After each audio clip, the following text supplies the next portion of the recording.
Hi, I'm Dirk Hagedorn at Prolight and Sound 2013. I'm here with front of house engineer Nick Warren. Any kind of engineer, I guess. Yeah, I'll do monitors if the money's right. But yeah, usually front of house. So Nick just came in. He was mixing Brian Ferry in Switzerland last night. We're lucky enough to have him demoing at the show. So welcome. Tell us a little bit about the tour that just kicked off.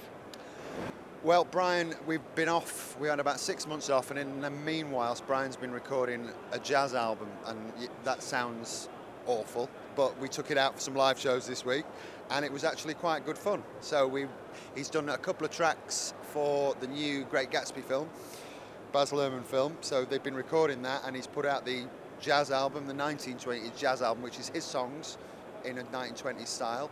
So this week was about taking it out on the road, the 20s jazz band with a rock band, and seeing if we could get a semblance of order out of it, and it was quite good. So yeah, first day off since. So nice. So what what venue system are you guys touring with? I'm using a D-Show front of house, and our monitor guy is using a Profile. So we're using two 48-way systems. Digidesign throughout really.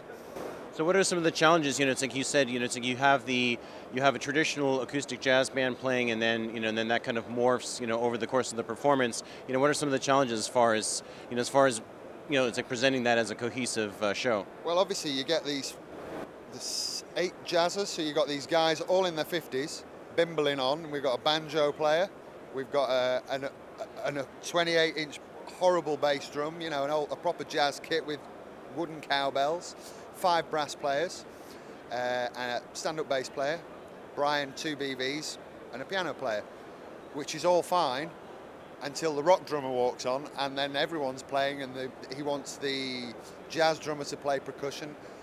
Remember, of course, these jazz guys all follow dots, so playing in rhythm is not something or grooving is not something they've ever done. So it was interesting. There's been a lot of just play it around and around again, but I was quite impressed with the results. It got to that stage where it got a very live stage, a lot of open microphones, and you can feel it all about to take off. But there's certain tricks we have within the board that help me out, and certain plugins I use that help with the spill of vocals and stuff like that, and things going in places it shouldn't. So yeah, it was good. I enjoyed it. So how do you use how do you use the the effects as far as getting an authentic kind of old school sound, and then obviously going modern? Well, it took me 2 gigs to figure out, and I sat there last night in this tent in Switzerland, and I was just like, what's not right with the jazz sound effects? So basically run all the jazz band dry. You don't have to, on the album they've made, they've authentically tweaked a lot of the top end off so it sounds muffled as a 1920s recording would sound. Also bass, they didn't have bass in the 1920s jazz days, so the minute you can hear the bass drum or feel the bass, stand-up bass, it's too much. So it's like mixing an orchestra really. It's almost the reverse of what you would normally do. And yeah, it sounded, and I say, no effects. No plugins, yeah, compressors, things like that, but no effects at all. And suddenly I sat there last night and went, that sounds like it should do now. And then when the rock and roll band come on, then we can start digging out Reverb 1 and Revibe and getting all those things going on. So yeah, I was quite impressed with the results. But that's why you go on tour, that's why you practice these things, so you iron out the rough spots really. So now I feel we could go and do a gig anywhere, whereas last week I was like, maybe we're never going to do a gig here. And if Brian didn't like it, he wouldn't go and do it. Yeah. So it's like so. Speaking of Brian, what it's like what kind of vocal chain do you use for for him as far as effects? I'm pretty much old school in that I think the less things you put within the signal path if you don't need them. So what I ended up using last year was Vocal Rider. Now what this does normally, I think it was designed as a studio tool, and that when the person sings down a microphone, it dips the fader to make it sit in the mix. Now the thing I used to suffer with Brian is the minute he steps off that vocal mic in the centre stage, there's 2 drum kits behind him. You can imagine all the cymbal spill. So I use this in reverse in that when he's on the mic, Vocal Rider pushes up the fader. When he walks away, it dips the fader.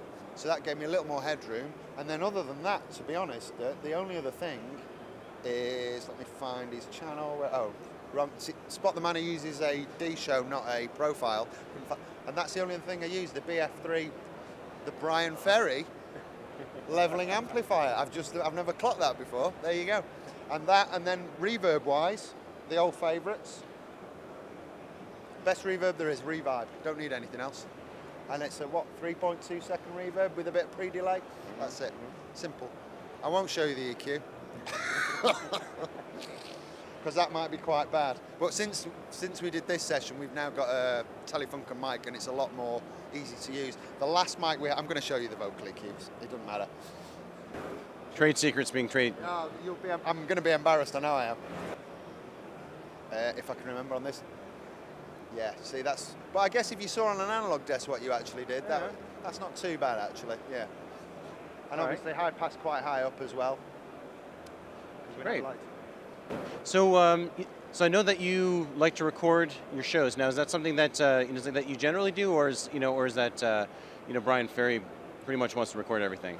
That's a Brian Ferry thing throughout. Brian Ferry has a studio called Studio One, and it is possibly the most amazing place I've ever been to because everything from the start of Roxy Music till now is archived. So he records every show, and the last 5 years we've been Pro Tools in every show, which for a long time meant a Pro Tools operator, a full HD system, computers for days, cabling. But since this year we've started with the HD native box, we're suddenly now recording 64 channels direct to a laptop, my laptop, which I put in my bag at the end of the night and walk away with, so we can edit when we want. We're not using the virtual sound check thing much because Brian, that wouldn't be really beneficial. Sound checks are an ever-evolving thing with him, but regarding the recording, it's really freed up. It's saved us 300 kilos in freight, a wage. So I've not found a minus yet. So and have any of those recordings seen their way to a commercial release? Yeah, they've just finished the Leon DVD, which is the 4 tracks we endorsed to DigiDesign. They've finished that DVD now, and I think that's going to come out at the beginning of the UK tour later in the year. But as with anything now, with this Great Gatsby film, things are moving back. There's also another Brian Ferry album they're doing at the moment that they've nicknamed Project X, which hopefully will be finished by the end of the year. So things never stop in the Brian Ferry camp. It's just they have to follow an order. But that DVD, I believe, is coming out in June, July, August. So tell us, as far as the upcoming plans for the Brian Ferry tour, what's coming up? There's a UK tour at the end of the year. He's got an album that they're recording at the moment, which is the jazz album was more a project he wanted to do, a love rather than a commercial thing. They were going to give it away free with the papers, and it's actually turned out to be one of his best-selling things yet. What a strange world we live in. So end of the year we'll start, and depending on when they finish that album, we'll start touring next year. But as with anything with Brian, it could all change tomorrow, which is why I have to be flexible with the Avid desk and always have that by my side, knowing that in 5 minutes I completely redo my show and start again and get it sounding how I want on the old Avid console. So hence why I use it, I'm afraid. I don't want to change, but yeah, well, I mean, you were just out with Sheryl Crow with Sheryl Crow recently, right? That's right, with one of your chaps who works for you, James Baker. Again, until I arrived at the rehearsal, I didn't know what I was getting. There was talk, as there always is, but until you, and I think in the music business these days, you've got to be flexible because you literally turn up and you go, well, actually, we've got a complete live band playing on Pro Tools. We're going to use that. We're going to have a few live, but we're going to have this. We're going to have that, which is why you've got to be flexible. And I think a lot of digital desks these days aren't that flexible. Whereas with the Avid console, I'm all over it in 2 months. Obviously, I've been using it 6 years. That's why, but that's my desk of choice, so that's why I stick with it. Wonderful. Well, it's great to have you here at the show. Thanks so much. And, so be sure to check out other interviews on avid.com.